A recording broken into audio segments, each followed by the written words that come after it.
नमस्कार, आदाब। मैं प्रवीर विश्वास और आप देख रहे हैं एनके इंडिया का नया एपिसोड।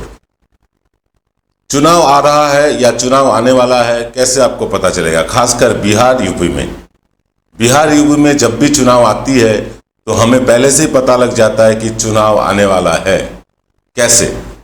देखिए, बिहार चुनाव में जब चुनाव आने वाला था तो सुशांत सिंह राजपूत का आत्महत्या लेके बहुत बड़ा चढ़ा के मीडिया बोलने लगे। आपको याद होगा, सुशांत सिंह राजपूत एक मुद्दा बन गया। डेवलपमेंट कोई मुद्दा नहीं था, लोगों का नौकरी का कोई मुद्दा नहीं था।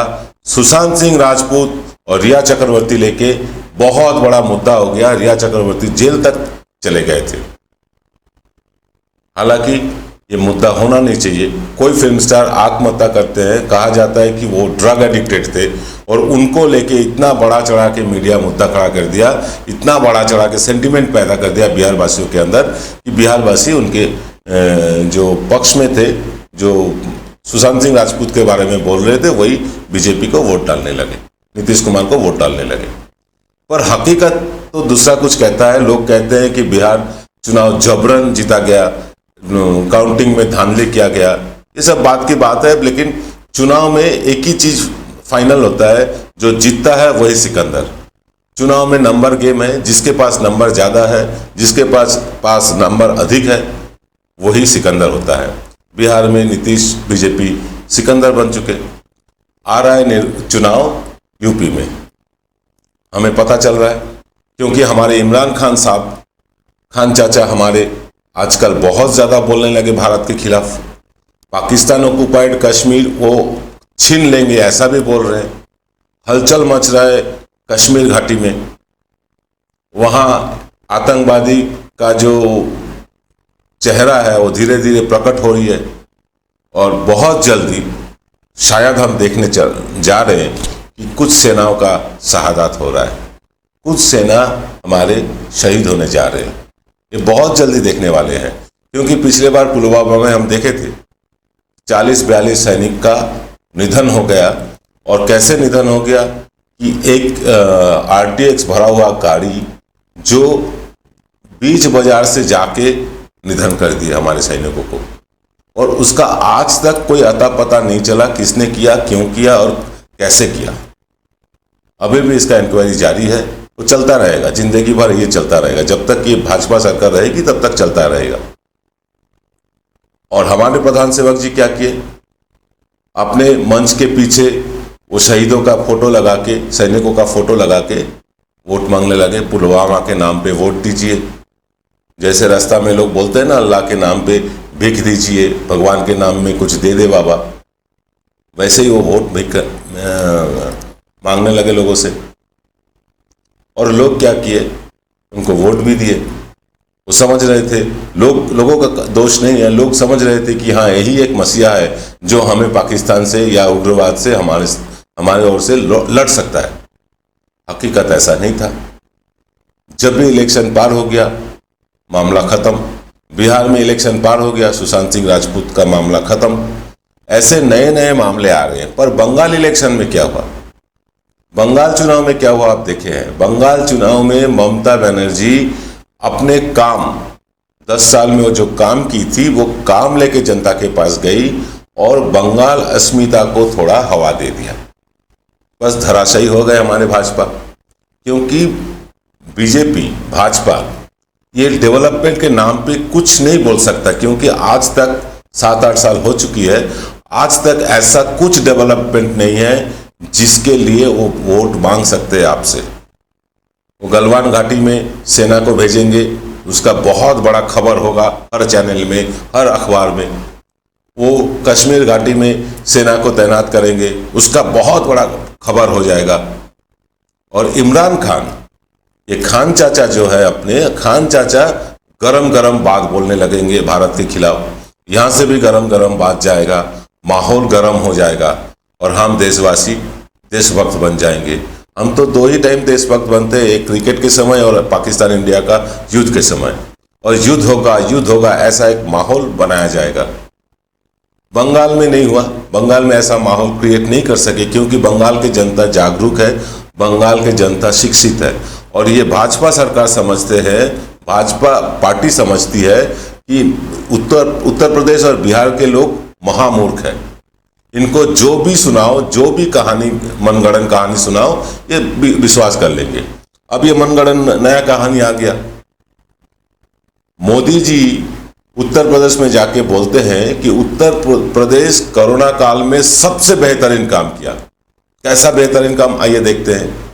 गंगा जी में लाश बहा दिए, बालू में लाश दफन कर दिए। ऐसे कोरोना काल में सबसे अच्छा काम किया।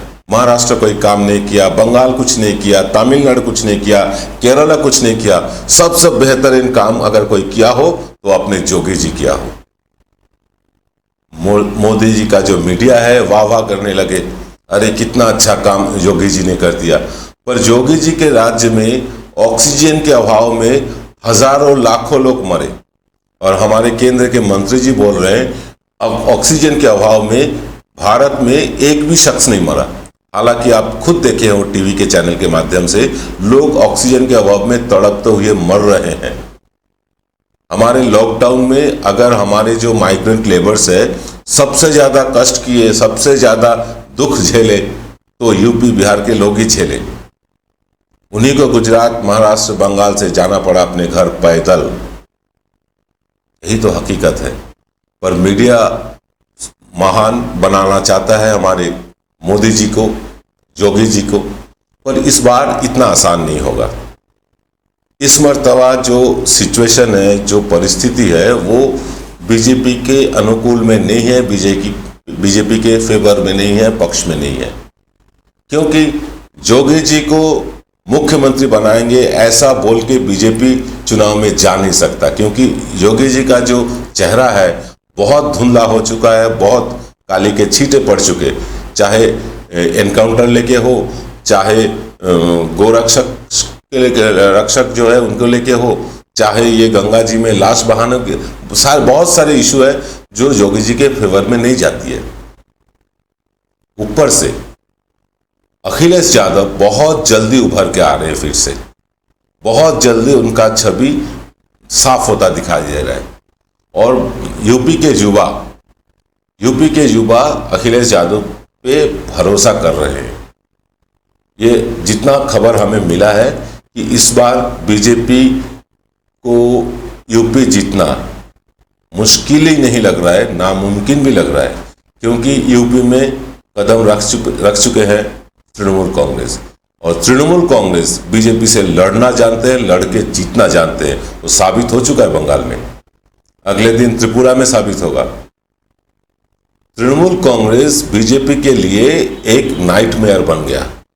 रात का जो सपना होता है, जो भय देता है, आपको खौफ डालता है आपके मन में, वैसा ही एक सपना बन के रह गया बीजेपी के पास। क्योंकि ममता बनर्जी साबित कर चुके हैं, नरेंद्र मोदी, अमित शाह, जेपी नड्डा, ऐसा कोई मुख्यमंत्री नहीं है बीजेपी के, ऐसा कोई लीडर नहीं है जो बंगाल का डेली पैसेंजर नहीं किए बंगाल चुनाव के समय।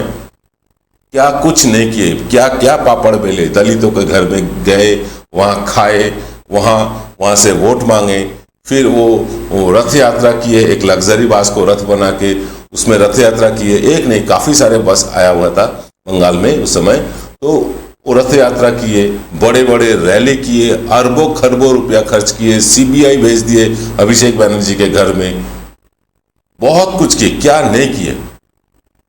लेकिन उसके बावजूद भी साम दाम दंड भेद सब अप्लाई करने के बावजूद भी बंगाल में उनको नस्त नबूद होने पड़ा। बंगाल में जो उनका हार हुआ, ये हार उनके लिए एक उदाहरण बन के रह गया। क्योंकि कोई अगर बीजेपी को हरा सकते हैं, वो सिर्फ और सिर्फ तृणमूल कांग्रेस, ममता बनर्जी, ये तो साबित हो चुका है।